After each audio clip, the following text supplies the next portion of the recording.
reformulation. Reformuler signifie exprimer ce que vient de dire l'autre, souvent de manière plus concise ou plus explicite de sorte qu'il puisse être reconnu dans la formulation. Reformuler nécessite une attitude d'écoute, d'empathie et de recherche de compréhension.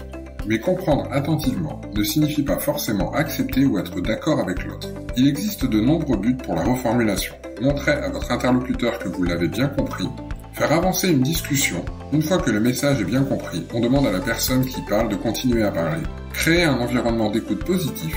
Même en cas de désaccord, le formateur montre qu'il garde son sang-froid plutôt que de réagir avec colère ou ironie. Outil indispensable du formateur, la reformulation est utile en de multiples occasions. Suite à une demande ou à une remarque d'un participant afin d'y répondre de façon appropriée. Pour faire avancer la discussion dans le groupe, en reformulant les opinions de chacun. Pour donner à son interlocuteur l'assurance qu'il a été compris avant de lui faire un feedback ou de donner sa propre opinion. Ou en cas de déformation, d'interprétation abusive, l'interlocuteur peut immédiatement rectifier l'erreur. Il existe 3 temps principaux dans la reformulation.